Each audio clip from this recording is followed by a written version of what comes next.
All right, so it looks like we are live. What's up, Action Tribe? AJ here, host and founder of My Seven Chakras, my7chakras.com, the place where we help you calm your mind, relax your nervous system, and experience deep states of bliss. In today's episode, we talk about some really fascinating topics, including how your childhood shapes your worldview, how to improve digestion, and why the health of your skin might be more important than you think it is. So, if you love these topics, then make sure that you hit the subscribe button on your iPhone. If you're on Spotify, hit the follow button because if you're not subscribed, then you're going to miss out on all these new episodes that we're coming out with. And if you'd like to watch the full video, then make sure that you go to our YouTube channel, that is my7chakras.com/YouTube, because we have a whole library of amazing videos lined up for you. That's my7chakras.com/YouTube. With that being said, let's bring on our special guest for today, Dr. John Douillard. Dr. Douillard is a globally recognized leader in the fields of natural health, Ayurveda, and sports medicine. He's the creator of LifeSpa.com, the leading Ayurvedic health and wellness resource on the web, with thousands of free articles, ebooks, and videos. With over 10 million YouTube views and over 105,000 newsletter subscribers, LifeSpa is evolving the way Ayurveda is understood around the world, joining ancient wisdom with modern science. Former director of player development for the New Jersey Nets NBA team, Dr. John is also a repeat guest on the Dr. Oz Show, author of 7 health books, including bestsellers Eat Wheat and the 3-Season Diet, 7 online courses, including Yoga Journals Ayurveda 201 on Ayurvedic psychology, and he directs Life Spa Ayurvedic Clinic, the 2013 Holistic Wellness Center of the Year in Boulder, Colorado. And for those of you who don't know, Dr. Douillard was one of our first guests when we started this podcast back in 2015, and he made his appearance in 2016. And now today he joins us once again. So firstly, Dr. John, thank you so much for joining me. It's great to be here. Thanks for having me. Wonderful, wonderful. And so I've got so many topics that I was hoping to explore on today's session, but I wanted to start from the very beginning. Where did you grow up as a kid, and what was life like back then? I grew up in a very small town in New York, Valhalla, New York. Went to Valhalla High School, and it was I went to Catholic school, and there was a little village. We'd walk down to the school, and there was a dam and a reservoir. We would sneak in and swim. It was a very rural outdoor environment. Spent a lot of time in the woods, and that's where I grew up. And it was a great childhood, old-fashioned childhood. Wonderful. And what did you want to become when you were a child back then? Oh God, I didn't know. I went to out of high school. I was going to go to university, but I didn't really know what I was going to study. And that summer, I got a flyer in the mail about learning how to fly at an aeronautical institute. And both my uncles flew, so I had flown a lot. As a kid, I was like, God, I just want to do that. And learn something. And so I went to aeronautical school, learned how to fly, and then did that for a year. Then my dad was a contractor, so I went to civil engineering for 2 years and did that. And I didn't really want to do that for a living. So then I ended up finding my way to Vail, Colorado, and taught skiing for a year because I was a ski instructor and ski raced my whole life. And ended up meeting a stunt coordinator in LA, and who had invited me to come back and do stunts in LA. And we were doing stuff on skis way back when I was young, and that was stunt-like. And I ended up going to stunt school in LA, and there I was going to a chiropractor to sort of see if I can get my bones put back together. We were doing high falls and different things that were pretty reckless. And so I ended up getting introduced to sports-based chiropractic, and then ended up going back to school for my prereqs, and ended up going to LA for chiropractic college, and then ended up studying acupuncture, and heard the word Ayurveda, and I was like super intrigued by that, and just kind of dug in until I could figure out what Ayurveda was and how to study it, and ended up in 1986, went to India for a 2-week vacation a 3-week vacation just try to see if I could learn some Ayurvedic medicine in India in 1986. Ended up staying there for a year and a half, closed my practice in Boulder, Colorado by phone. Never came back to that practice. When I came back a year and a half later, somebody I didn't even know was driving my car. My stuff was in 5 different houses. And, I pieced it all back together and went back to India, got married here, went back to India. And, and that's where I met Deepak Chopra and ended up coming back and running his Ayurvedic center for about 8 years. And then came back to Boulder and ran my own center here for the last, since 1994. I've been back in Boulder full-time doing Ayurveda.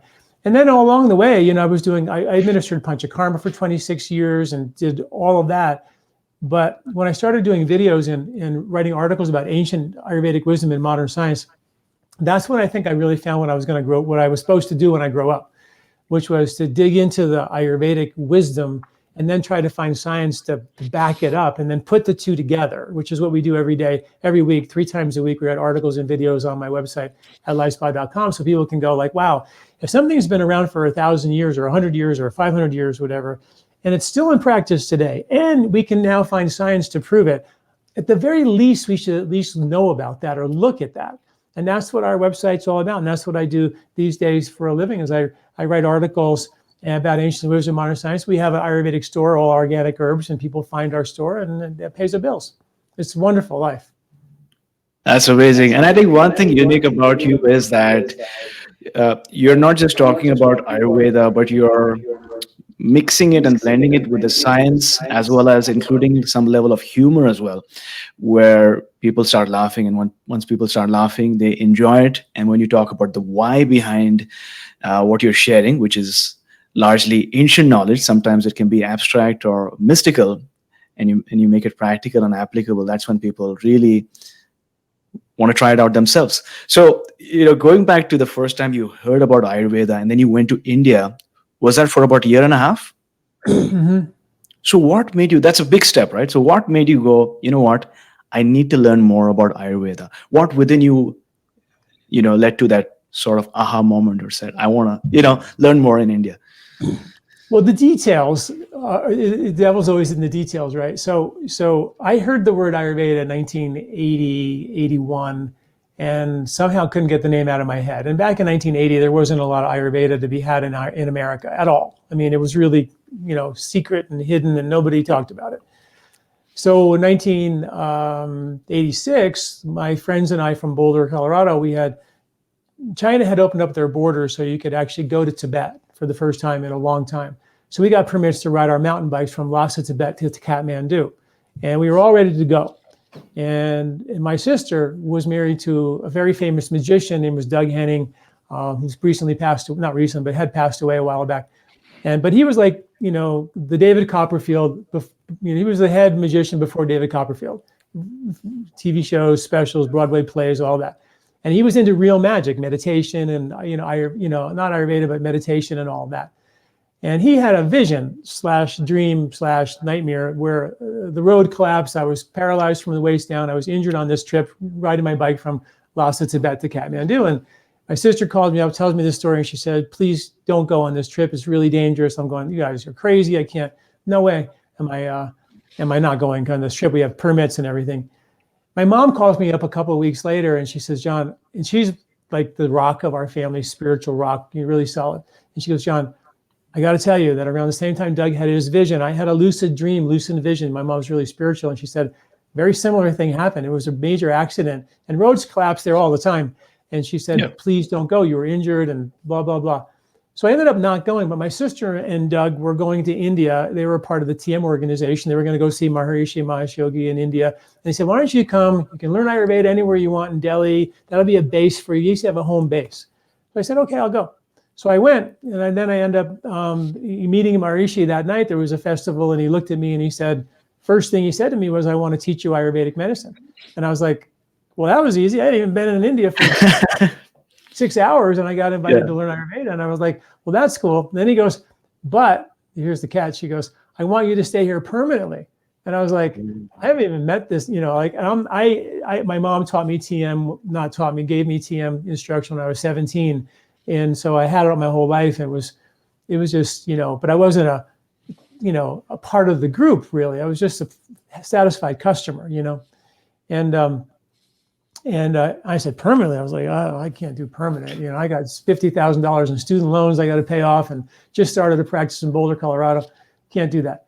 And he goes, well, why don't you just stay here for a few weeks and see how it goes? Well, that ended up being a year and a half. That's where I met Deepak there, and I had an Ayurvedic teacher who taught me Ayurveda, who became my best friend in my life, and still dear friends to this day, and became like family. And so I learned Ayurveda by following my teacher around, as opposed to the book knowledge in the academic world. I learned by following and learning and asking questions, and it was the sort of the way traditionally it was taught. And I was very fortunate, like blessed, like crazy. All I had to do was say yes to going to Tibet, and then saying yes to going to India instead of Tibet. And then when I had the opportunity to stay permanently, I said yes to that. So I think the message in my life is like, we should be saying yes more in our lives, because that's the flow of your dharma, the flow of what you're supposed. I really believe we all have a mission to do, and trying to find that thing is sometimes hard in our life. Yeah. And I think if you say no, you're never going to find it, right? So you got to explore. Like I did civil engineering, and I did aeronautics, and I did, I got a real estate license along the way in Colorado when I was doing ski instructing. I did ski instructing, and I tried so many different things until I finally found the niche. And then even when I went to chiropractic school, I knew that I wasn't going to be a chiropractor my whole life. And now here I am doing what I do, which I don't even know what you call it, but it's what I love. And so I think that was the message. That's how I got here. Wonderful. I mean, so many lessons that we can draw from what you shared so far. Firstly is, sometimes in life, you got to just say yes.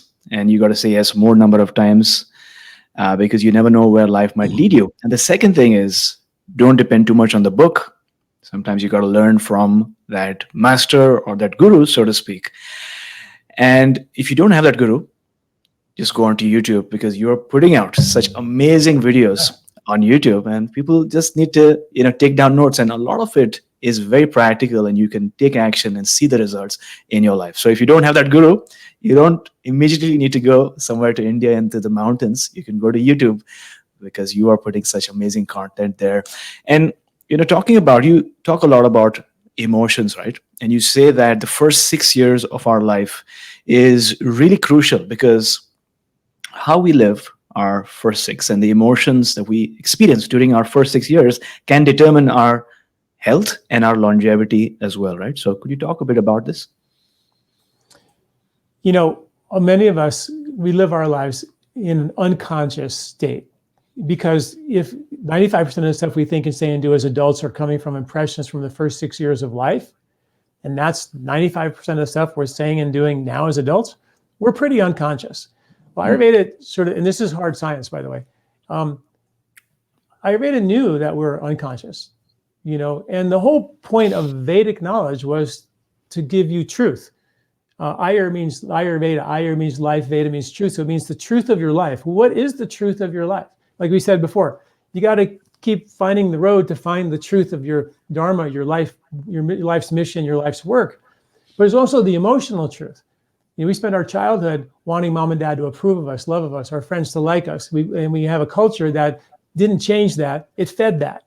We have a culture that created more reward chemistry, more dopamine to feed us in a temporary way, to give us temporary satisfaction and contentment, as opposed to realizing that I can never be satisfied from the outside world. I can't buy enough cars, houses, ice cream, shoes, whatever, to satisfy me in a sustainable way. That there only to explore our inner space, as opposed to rewarded from outer space. And that's what Ayurveda was about. Vedic knowledge is about truth, diving into the truth versus the non-truth. And the non-truth is, I have figured out a way to be me, and along the way, I figured out how to get you to like me. So I dress a certain way. I became a pleaser. I became a class clown. I became, an extrovert. I became an introvert. Who wouldn't like an introvert? All of that was based on my genetics and my impressions from maybe even past lives, or our ancestors for sure. That's hard science. We carry those and we figure out a way to get satisfied in this life. And that becomes our personality. Rites of passage were built along the way in traditional cultures to move through needing to be loved and finally being the love. Taking a risk to open the petals of your armored up, protective, maybe even hurt heart, and feel safe to open that up and let something real out. That's what Ayurveda is about. So whether it be yoga, breathing, meditation, pranayama, living in sync with the natural cycles in a circadian rhythm type of way, taking the herbs to balance your digestion, the underlying message there is to create a physiology that's in balance, that's in peace. And in peace, there's calm. And in calm, there's awareness. And in awareness, there's potential to choose, to take action based on what's true or what's not true. So the whole idea in Ayurveda is to pull back the bow and to create an internal experience of peace and calm. When you pull back a bow before you shoot, if you're moving the arrow string around, no one knows where that arrow is going to land. But if I pull back that bow and I hold it perfectly still and then release the arrow, I'm going to shoot a transformational arrow. This is called establishing being and then performing action from my truth. But most of us are not taking action from my truth, from my silence, from my eye of the storm. The bigger the eye of a storm, the more powerful the winds, the more effective you are in the world. But people don't function from the eye, they function in the winds, dodging refrigerators and Winnebagos and crazy things that could kill you. We endure stress, and then we have to recover from that stress. That's how we live our lives. We have stress reduction techniques like meditation, yoga, and breathing. They're not stress reduction techniques. Those techniques are designed to create an a calm, an inner sense of peace and calm. So you have heightened awareness, so you can see the truth and take actions from your truth. And from that place, the eye of the storm, you don't have to recover from the stress because there's no stress in the eye of the storm. The stress is in the winds where most people live. So Ayurveda is like, you guys got it so wrong. And people have gotten really good at dodging refrigerators and all the stress in their life. But very few have taken the dive into inner space, become an astronaut of inner space, and really experience the calm, and then begin to train yourself to function from that inner place of composure and calm. And from there, you're stress-free. And that's where you make change, because now you're not engaging in behavior based on your childlike patterns of behavior. You're free to do you, as free to manipulate your environment to like you, approve of you, appreciate you. That's how most people live their life. It sounds sad, but we are trained that way from kids because we want a mom and dad to love us. And if they didn't love us or watch over us, we would have wandered into the woods and gotten eaten by a lion a long time ago. There'd be no people here. So we have a hard wire to want approval. But the rite of passage, becoming conscious, is when you choose to not need the approval and realize the thing that will fill you up the most is when I feel safe enough to open my heart, to give myself fully to you. You will feel that that's real. And you will feel safe enough in that reality of my truth to feel safe to open up the petals of your flower and let the reality of you interact with me. Now we have a relationship, a communion. There was a study done where they took two groups of people. One group was giving a gift in a hedonistic way. I give you this gift and I hope that you like it. I'm attached to the outcome of my giving you this gift. And then the other group gave a gift in a eudaimonic way, which means I just love this gift. I want you to have it. And I don't care if you like it or not. I have no attachment to the outcome. They measured the genetic impact of both those ways of giving. And when I gave you a gift, it was still a nice gift, but it was in a hedonistic way. It had a negative change on your genetic code. It damaged you. Your body at a subtle level could tell it was full of it. It wasn't real. He wanted something for himself in return. Yeah. But when I gave it in a eudaimonic way, it literally positively changed the genetic code. And it was life supporting. So we can tell when someone is coming at you to manipulate you to like me and approve of me and do business with me or whatever, or when I'm just giving you me.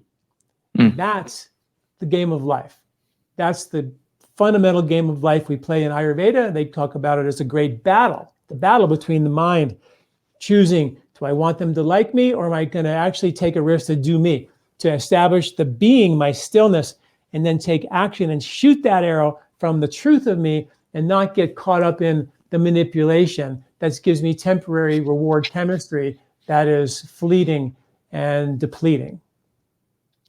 Wow, there's so much of knowledge in what you've shared so far. I mean, if you look at the West, a lot of people say, take action, take action, take action, right? Right. And then there's another group that says that, don't take so much action. You need to first go within. But I think you're saying both are important. You need to take action as well. You need to set goals. You need to work towards your vision.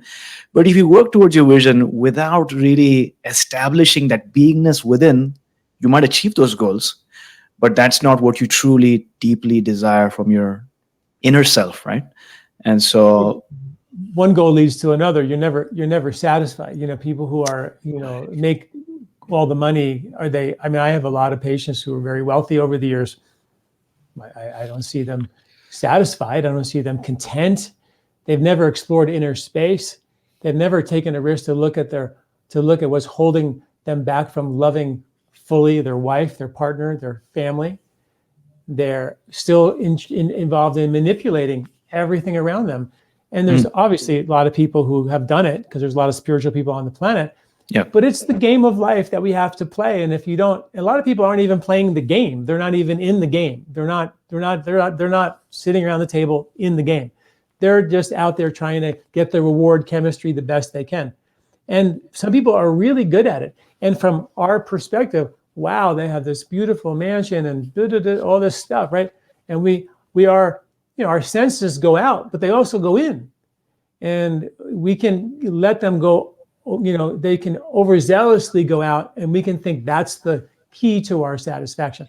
And it's not. We have to use our senses as avenues of consciousness to become more self-aware. And when you become aware, then all of a sudden door number 2 comes onto the screen. You don't even know there's a door number 2. Normally it's just door number 1. Go get what you want. She a capitalist, get what you want. But then all of a sudden door number 2 comes like, do me. What does that mean? Well, this was doing them. I can go through door number 1 and do the same dumb thing I did my whole life because I learned how to do it as a child. And I'm still projecting that personality on the screen today as an adult. And it's working for me, except I'm not content. And I have all these health problems. And then as you begin to take random acts of kindness in your life, choose to open your heart to the cashier at Walmart or the grocery store and ask them, hey, where did you get those cool headphones? Like, and that microphone, is that like, where in that shirt, did you get that in Hawaii? I love that. Like asking things about you, the person that you're interacting with, and tell them that shirt is so beautiful. And I love how it looks on you and makes me want to go to Hawaii. Have you ever been there? And all of a sudden, now we're in this relationship and that you just engaged in random acts of kindness. You facilitated neural patterns in your brain to be kind. And this triggers a hormone called oxytocin, which is the antithesis of dopamine, which you only get when you stimulate. And if you stimulate it too much, you have to keep amping up the stimulant. You need more coffee, a bigger house, a bigger car to get the same reward. But oxytocin, the more you give, the more oxytocin you make, and it never runs out. It's the longevity hormone. It's a bonding, loving, giving, caring hormone. And it comes by having these interactions with people, taking time to go to the eye of the storm, realize the truth. This is a human being that I'm interacting with right now. And they have a life, and they have a family, and they grew up and they went through things. And I have an opportunity to connect with that human being and connect on a heart-to-heart level. And all of a sudden my brain goes, hey, that was cool. I got an oxytocin dose from that, and I feel great. They feel great. Everybody felt safe in the relationship to do a little bit more of them. We became conscious, and that's the biggest reward, is to become conscious. that is some really, really good advice. And Action Tribe, if you're listening to this right now, we're talking about the emphasis of random acts of kindness, not being kind because you want something from that person, but being kind because that is who you are. You're radiating kindness without any expectation of any return whatsoever. So, Dr. John, you talk a lot about placebo as well, right? I mean, speaking about consciousness, you talk about placebo. So, talk to us a bit about how powerful the placebo effect can be. Well, you should know that when drug manufacturers make a drug, the drug only has to outperform the placebo one time to be approved as a drug. Mm. And many drugs, best-selling drugs on the market today for depression, things like that, are on the market because they beat the placebo just one time. It's 60 something to 83 or 4% effective, the placebo, the ability to have this ability to change your body by changing your mind and heal. So there's something about it. And the mechanism is unclear, but there are these things we now know called biophotons. And biophotons, I don't know how deep we want to get, but this is a quantum physics discussion a little bit. And in quantum physics, the biophotons are photons that are information-carrying molecules in particles in our body that communicate within our body, and they carry information. And they also are changed by impressions. They're changed by your thoughts, by your intention. You can change and morph the quality of those biophotons. These biophotons also move in the body at the speed of light, not just in our body, but they communicate between your and my body are having a biophoton thing right now, even though you're wherever you are. They move at the speed of light at great distances. Einstein called it spooky action at a distance, that these move at great distances at the speed of light instantaneously. So these are biophotons. Biophotons are changed by intention, right? So if I have this intention to get well, I change and alter my biophotons, which have a healing effect. Now, how does that make sense? A photon is a wave, it's a particle of light. That's what a photon is. But by definition, a photon is not only a particle of light, when you look at the visual light spectrum, it's also a wave. So a photon by definition is both a wave and a particle. Okay, so in the Vedic science, we have this, and this is quantum physics as well, there's an underlying field that predates the Big Bang. It predates space and time. It was there before any of this happened, and it's still here today. And this field, is called, many physicists believe it's consciousness, awareness. So, but it's the field is there. Whether you believe it's conscious or not, the field has been well established. It's there. It's an underlying field of intelligence. It's been there forever. It's intelligent. We know it's intelligent. They say if this whole universe wasn't intelligent, it'd be like having a tornado fly through a junkyard and having the tornado put together a perfectly running, functioning airplane you can get in and fly. That's how impossible it would be for a tornado to go through a house, a field, a neighborhood, and put together an airplane. Not going to happen. That would be how mathematically, how possible it is for this to be random. It's not random. There's no way it's random. So the biophotons are photons that are at the junction point between that field and the physiology or the matter. At some point, this field becomes particles, and then at some point it becomes us, right? So if you can put your attention at the place where the field becomes matter, you can put your attention at the junction point between consciousness and matter. Now, in Ayurvedic medicine, and I believe a lot of the Vedic stuff because I've written so many articles on ancient wisdom being found 3,000 years later, proven in modern science. And one of their fundamental principles is that the cause of disease is called pragya-para, the mistake of the intellect, where the mind starts thinking itself as separate from the whole, from the field of intelligence. So we have this field of consciousness that becomes us, and then we start thinking we're so cool because we do dopamine instead of oxytocin. We stop thinking and realizing that my truth is in the consciousness, in the inner space. My truth is not out there. So the purpose of Vedic science, Ayurveda, was to restore the memory of pure consciousness in every cell. So if you have a field that becomes physiology, and then that physiology forgets that it's part of the field, and you wanted to restore the memory, where would you put your attention? Inside.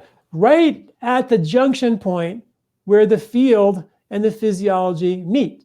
And right at the junction point between the field and the physiology is things that are both particles and waves, because the field is waves, and you and me are particles. So if you want to restore the memory, we put our attention to where the photons, the particles and waveforms exist. And that's the only place they exist, is as photons. So these biophotons that we have, if you are, and here's the interesting new science, they're changed by our intention. So if we can create intentions, then and at that level, we can bring awareness and facilitate events at the level of field and physiology. Now, they took a monkey, stuck him in a cage next to another monkey. One monkey had been radiated because they had some cancer. They put the healthy monkey next to the unhealthy monkey. And within 48 hours, the healthy monkey had more radiation damage than the monkey that was radiated for their cancer. And they measured the mechanism, how that monkey got damaged, and it was biophotons. Prayer, when I pray, has been studied again and again and again to be effective. Now, not every study for prayer has turned out to be, positive, but there's so many, it's very difficult for us to dispute that prayer doesn't work. But now we have a mechanism for how prayer works. Prayer works by, accessing the eye of the storm, pulling back the bow, creating an inner experience of your truth, creating an intention at that level.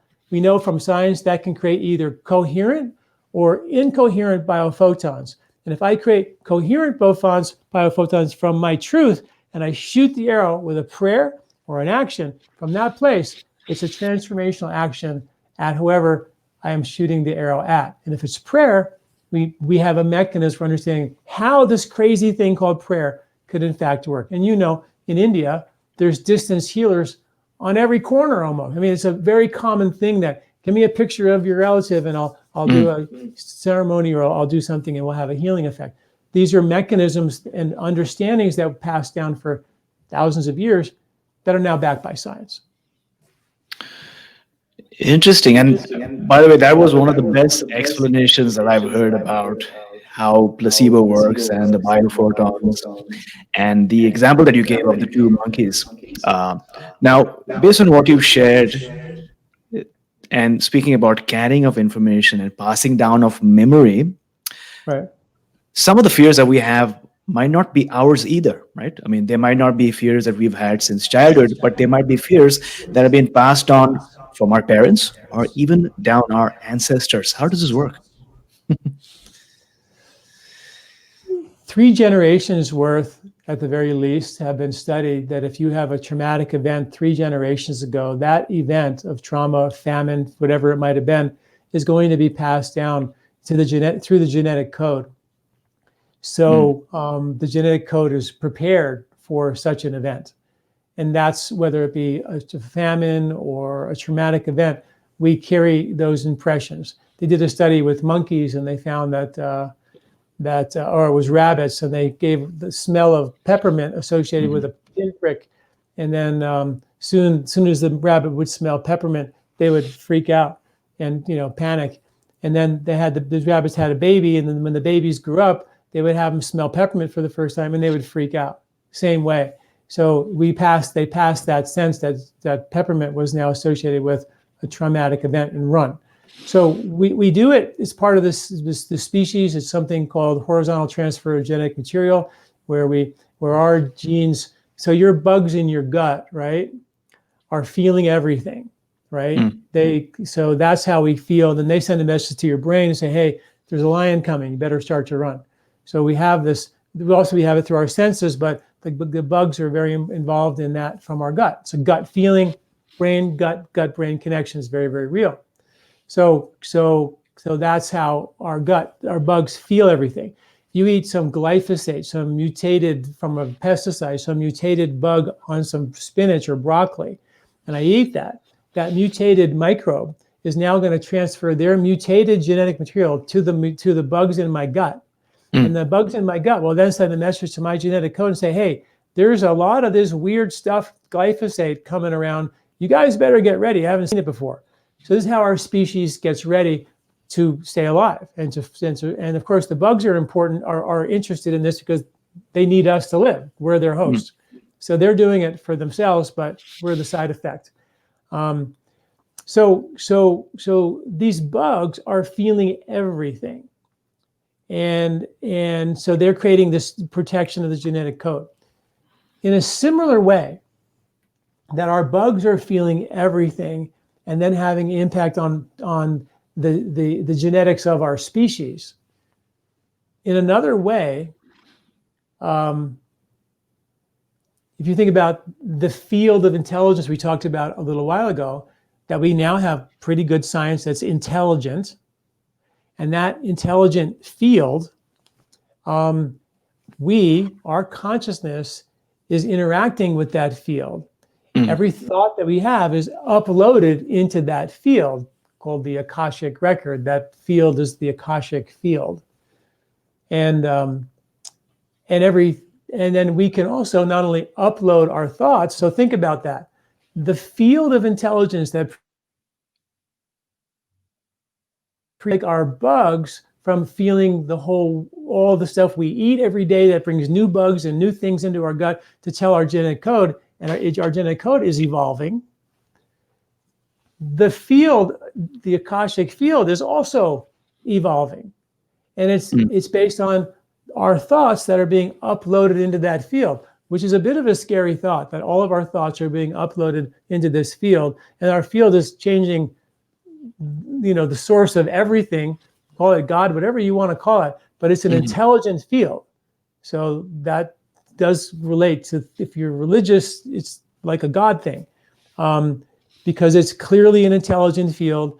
It's clearly getting feedback from us, and we can also download from that field as well. We interact with that field, just like our bugs in the microcosm are interacting with the environment and then sending that message to our genetic code to help us evolve, so we can support a healthier host to support the changes in our environment. So the relationship between us as humans and the field is a similar micro-macrocosm relationship. Really, really interesting. So we have to think about, and Ayurveda is all about that, what you think, you become; what you see, you become. What you expose yourself to, if it's stressful thoughts and all these things, rajasic behavior, stressful behavior, aggressive, violent, all that is changing your microbiome and changing your genetic code, but it's also being uploaded into the field, which is also, learning about what's happening here. And then we're having a relationship in terms of, the species in the universe. And this was written 2,500 years ago in Charaka, the main Ayurvedic text. They wrote a chapter on epidemics, on pandemics. And they said the reason why we have pandemics on this planet is because the heads of state are corrupt. And corruption at the heads of state level have an impact of corruption at the next level, the merchants, the people become corrupt. That affects, that affects the biophoton, whether they're coherent or incoherent, and that affects the cycles of nature, the seasons. Now all of a sudden the rain doesn't come, and it doesn't dry out, and you get colds and different types of climate change events and things like that. They literally wrote that how our consciousness can affect the relationship to Mother Nature, and Mother Nature can affect our consciousness, and how this is a bidirectional pathway 2,500 years ago. And they said this is the cause of epidemics, is caused by corruption. And we're not doing truth. We're not pulling back our bow, finding our truth, and then shooting that arrow. We're doing it based on how can I manipulate my environment to get what I need to feel temporarily satisfied. And that's the world we live in today. It's a little bit dangerous, but they talked about that. And I think it's a beautiful understanding of how prophetic they were. Because here we are, we live in a world, I don't care what side of the aisle you are on politically, whatever side you are, you're looking at the other side as totally corrupt. And that's a bad place to be. Yeah, that's so interesting. I mean, thanks a lot for sharing that, first of all. And Action Tribe, if you're listening right now, it's time to pay attention to the interconnectedness of everything, that everything is connected, the leadership of a country, their thoughts, their actions, their policies, the thoughts of our collective consciousness, all of it is being uploaded into the Akashic records, and that leads to a pandemic. And you spoke about very eloquently about the macrocosmic universe and the microcosmic universe, which is our own universe within. And something that really blew my mind was you said that our skin is the conduit between the universe, our external universe, and our inner universe. And it's more important than we give it credit. So, could you talk to us a bit about our skin and the Sure. role that it plays? Well, there's this skin on the outside, which is the the outer skin, which there's microbes on my skin. It's a microbiome. There's Yeah. microbes on my respiratory tract. There's a microbiome. People used to think that the respiratory tract was sterile, but it's not. It's a microbiome. There's the gut microbiome. And this is, where the rubber meets the road. This is the intelligence of us. We know that in a plant kingdom, that the microbes in the soil are attracted to the roots of the plant. And right where the skin of the root and the plant meets is the microbiome. And that microbiome is we now know science to show that it affects the biointelligence of the plant. There's one bug in the ginseng plant that they found is that you just take that one microbe next to the ginseng plant has just as powerful effect as the actual ginseng plant in the same direction. So we also know that the bugs change from one season to the next, and that the soil, that the plants we harvest change from one season to the next. And the new emergent science in Western medicine, something Ayurveda talked about and I've written books about over the years, is that we should be eating seasonally. That's pretty logical, right? That the seasons change and we should change our diet. And there was a study with deer where they did a study where deer would eat leaves in the summer, and they have a certain set of bugs in their gut to eat leaves in the summer. They have another set of bugs for bark in the winter. But if they gave the deer bark in the summer with the wrong bugs, it would cause such a level of indigestion, it would almost kill the deer. So deer potentially die when they eat out of season, and we have no idea what's in season or out of season. We eat whatever we want. Many of the foods are processed. There's no bugs in it at all. We have lack of diversity, lack of intelligence. So the whole plant kingdom survives by this relationship between bugs and skin of the plant. And so do we. But our diversity of the foods we eat in the last 50 years has been reduced by 56%. In the last 30 years, the different diverse amount of foods, think about all over the world, foods that your parents ate and my parents ate and all over the world, that diversity of foods has now reduced by 56% in the last 30 years. We're eating the same processed food with no bugs in it or the same bugs in it, and that creates vulnerability to immunity, because your gut has a thing called gut immunity, which is 70% of your immune response, which also bidirectionally impacts with your respiratory immune response. And if that gut isn't healthy, neither will your respiratory immunity be healthy either, and we then pay the immune price for that. And that's how we don't handle pandemics very well, when we're all vulnerable in a compromised way. Got it. And so, speaking about, our external skin, and you sort of implied that not just this is our skin, the skin, continues all the way till our gut as well. But talking about nourishing our skin, you talk about the power of an oil bath or abhyanga, right? I mean, when I was a kid, my dad would intuitively tell me whenever I was, angry, or if I was, unwell, he would say that it's inner heat that's building up and you got to take an oil bath. And, I would invariably feel better after that. And just last week, I did a full oil bath. I felt amazing. So could you talk to us about abhyanga and what it does for us? So, bugs eat oil. Okay. That's the microbes. That's one of their food supplies is oil. So when you put oil on your skin, you're actually feeding the microbiology on your skin. So this is why in Ayurveda, they've been doing Ayurvedic abhyanga from the beginning, to support the most important thing, which is the subtle. I think that the one thing that I've learned about Ayurveda that is the most profound is that the more subtle the thing is, the more powerful it is. They knew about microbes in the Rig Veda 5,000 to 6,000 years ago. They called them krimi, invisible microbes, invisible bacteria, invisible bugs. And they had visible ones and invisible ones. And they talked about them in relationship to hygiene. They talked about them in relationship to immunity. But they also talked about them not to kill them, but to change the environment, change the host. So if I could change my environment of my body, of my gut, then the bugs, the right bugs would proliferate and the wrong bugs would go away. So it's a beautiful idea. So the skin has a microbiome, and it's fed by the oil that we eat. Ghee, clarified butter, is got the highest source of butyric acid on the planet. So when you boil off all the milk solids, you end up with butyric acid, which is a fatty acid that is the number one driver of gut immunity in your gut. Humans live and breathe and die for butyric acid in your gut. Your gut immunity depends on it. It's so important that there's microbes in your gut, one called Clostridium butyricum, that makes ghee or butyric acid in your own intestinal tract. So how Ayurveda knew 1,000 years ago to take some milk, boil off all the milk solids and make this oil, I don't know how they knew it, but it turns out that that is such a powerful thing to heal the intestinal skin. And they eat that oil, just like on your skin, they're going to eat that oil.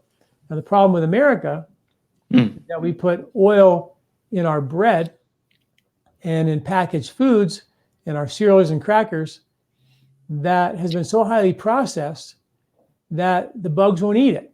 So when I was a kid, the bread would get hard in the day.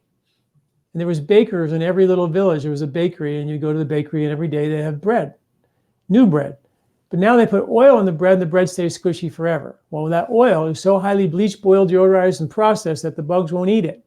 So you put it on a loaf of bread, the bugs won't eat it. So now it's a preservative, not preserving you, preserving the bread. The bread. Because no bugs will eat the bread anymore. Now you eat that bread, and where does all the indigestible oil that your bugs won't eat go? Right to your liver and your gallbladder. And your liver and gallbladder, number one abdominal surgery in America today is getting your liver and gallbladder taken out. Getting your gallbladder removed. Because of bile sludge and years of eating these bad, highly processed oils that no bug will eat. So we end up, feeding ourselves with these processed foods that don't feed our microbiology. So our microbiology diversity gets less and less and less, which is dangerous. And also the waste product is you got to put it to the garbage can. So it goes to the garbage can with your liver, congest your liver. And the liver is more important than you think. It manufactures hormones and everything. Manufactures bile, which is like a Pac-Man that scrubs and cleans your intestinal tract. But it also emulsifies all your good fats for energy and mood stability. But it also is a buffer for the acid in your stomach. So if you're not making good bile in your liver, as most people don't do these days, you're not making the buffer for the acid in your stomach. So your stomach says, hey, they don't make any acid down there. If I keep making all this acid, I'm going to burn a hole through something, so I better stop making the acid. So your stomach over time says, hey, I'm just going to stop making some of the acid because you guys stopped making some of the bile. So I'm just going to dial the whole thing down a little bit. And you'll figure out, if I eat wheat, I feel bad. If I eat dairy, I feel bad. If I eat nuts and seeds and grains and legumes and lectins, I feel bad. So we're just going to not eat any of that stuff, and you're going to be fine. Problem with that is you might feel better not eating those foods, but all those foods I just mentioned, they're hard to digest for a reason. They act as irritants to the intestinal lining, the intestinal skin. And that irritation is why we have gut immunity. Studies show when you eat wheat, which is a hard to digest, irritating grain, that it triggers gut immunity. And people who eat wheat have 3 times less mercury in their blood than people who are gluten-free. People who eat wheat have significantly more good bugs and less bad bugs than people who are gluten-free. And people who eat wheat also have significantly more killer T cells, a measure of immunity, than people who are gluten-free. And that's just the beginning of the science. But the point is that we end up eating this baby food diet, going down, well, this feels bad, this feels bad, this feels take out. I've got nothing left to eat. My bugs aren't being fed. My microbiome, my gut immunity becomes compromised, and I'm nutritionally now deficient because I'm not eating any food. And so just taking the food out of the diet is like kicking the can down the road. It's not going to fix the problem. Sure, you're going to feel better for a while. And if you eat wheat and feel bad, sure, don't eat it. Don't eat dairy if you feel bad, but fix the problem. And that's what Ayurveda brings to the table, is an understanding of how to bring the whole digestive system back into balance, heal, repair the intestinal skin, support a healthy new microbiome that can do the digesting for you without having to go down the road of, compromise down the road. So that's an amazing strategy. Don't eliminate the food that you're eating that's causing problems. You can avoid it, but then address the root cause, which is the gut itself. And speaking about oil and fat, that you were talking about a while back, you've sort of said that the molecules of emotion are actually stored in our body in some of these fat cells, right? And so I can imagine someone listening to this episode going, how can emotion be stored in a molecule? How's that possible? Can you break that down for us a bit? Well, that was Candace Pert's work. She wrote a book called The Molecules of Emotion, and she was an NIH researcher and found that there were peptides, little information-carrying molecules in our body that carry emotion. She proved that work. And so every time you have an emotional threat, like for example, and I think you'll recognize if you're a 10-year-old and you walk into a cave and a lion chases you out, you could be 95 years old and somehow wander back into that cave again, and you will know, don't go into that cave. You're not going to forget it. You see, because the way the body works is it creates a storage, a memory of these old traumas. So we don't, so for species survival, right? Just like the genetic code is changed by our bugs, traumas are written into the white matter of our brain, and those white matter of the brain is actually carried those old impressions. And we also have pre-recorded stress responses peptides. So if you have a repetitive stress, like your mom yelling at you all the time or whatever it is, then you have a pre-recorded stress response to deal with that so you don't get hurt feelings, okay? But we also take some of those deep traumas and write them in the white matter of our brain. And that keeps us doing the same dumb stuff again in a lot of ways, emotionally. Keeps us unconscious. So I did a lot of articles in the last couple of years on breathing techniques, chanting, breath holding, kumbhak, all the benefits of ancient Ayurvedic breathing techniques, and found that the common denominator of all those articles that I wrote was they all support what's called neuroplasticity.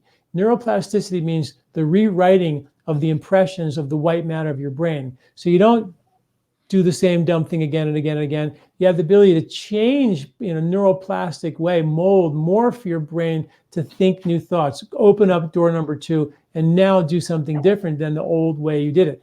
That's why breathing techniques, Ayurvedic breathing techniques, yoga breathing techniques were invented to create an erasing of the old impressions so you can be free to do you as opposed to doing what those impressions, those emotional traumas may have encouraged you to do when you were 5 and 10 years old. But now that you're 40 and 50 years old, you have the ability to choose. I can have discernment. I understand that bear is not in that cave anymore. I can actually take action to be free. And I can love my mother through the window of compassion and understanding versus judge her and push her away. So I can, instead of doing the same reaction thing I did my whole life as a kid, I can now become conscious and free myself. Amazing. And, since our last meeting, one update is that I'm these days a breathwork instructor. So I'm all about the breath, love the breath. And the way that I was reminded of you is when I was going through James Nestor's book, Breath. And on page 23, I came across your case study where you were working with some cyclists and you conducted an experiment comparing the effects of mouth breathing or nasal breathing, right? And you learned that, well, nasal breathing is the more healthy way to go, right? So maybe if you could talk a bit about this, because it's so fascinating and it was almost serendipitous that I just came across your study on page 23 and I was like, I have to have Dr. Douillard once again on my show. Well, when I wrote my first book, Body, Mind, and Sport, which is what he was referring to, that research we did, we published a study in International Journal of Neuroscience on the difference between nose breathing and mouth breathing during exercise. And we found that when people nose breathe, their brains would go into an alpha state. They would go into a meditative, coherent calm. So all the parts of the brain were doing the same thing, and the brain waves slowed down. When you were huffing and puffing through the mouth, the brain went into a fight or flight beta state and changed. So we literally changed the brain waves. It was the first time anybody had replicated alpha brain waves in the brain during exercise ever. It was an unprecedented finding. And we also measured the fight or flight and sympathetic, parasympathetic nervous system. And normally in exercise, when you exercise, the fight or flight goes up and the parasympathetic goes to 0. In our study, the fight or flight actually stayed at about 50%, and the parasympathetic stayed at about 50%. So instead of having a full-on fight or flight reaction, we had the two opposite nervous systems coexisting. And this is back to what we talked about, the eye of the storm. When you have the coexistence of opposites in your nervous system functioning. Now, my brain waves are calm. My brainwave coherence are still. My fight or flight nervous system is down and my parasympathetic calm nervous system is up. All that is the eye of the storm. So I've created an experience now where I am in the eye of the storm, but I'm also running as fast as I can in our study. So we had dynamic activity coexisting with a neurological calm, brainwave coherence, alpha wave meditative brainwave production, parasympathetic dominance. All of a sudden, in the coexistence, we had both. We had the calm, the eye of the storm, and the winds. We proved what I was trying to prove way back then was the runner's high. The runner's high was my best race, is my easiest race. That you slip into this state of incredible potential, human potential, by slipping into this state of the coexistence of opposites. Meditation is a pull back the bow, established being. Yoga can be that way. But a lot of people do their yoga and their meditation, but they don't shoot the arrow. So we have all these stress reduction techniques. I do yoga, I meditate, but then I go back into my life and I'm back in the winds of the storm. So my goal, my whole career was, how do I take the eye of the storm with me? The bigger the calm, the more powerful the winds. So the idea was, when you pull back the bow, you have to not just meditate and then just stop. You got to pull back the bow and then take action from that place.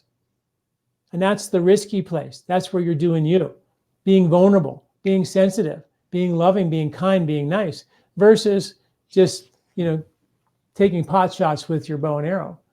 So that's the game of life part, is to, meditate, have all this beautiful stillness. It's a stress reduction technique. It's not a stress prevention, evolutionary, spiritual human potential technique until you finish the job, which is pull back the bow, shoot the arrow. And in chapter 48 of the Bhagavad Gita, it clearly says, establish being, perform action, yogastha kuru kamani. We must first establish being, and then from that being, take action. Take it off the mat. Take the consciousness with you. And that's been my journey my whole life, which includes lifestyle, circadian rhythms, better healthy digestion. Because if you don't have a good digestion and you're in pain, you can't find the silence. You're so stressed out, it's too painful to hold the arrow still. So we have to establish being first. But then the missing piece in most spiritual organizations, or my experience, was we don't take you into the action step. How do we take it into everyday life?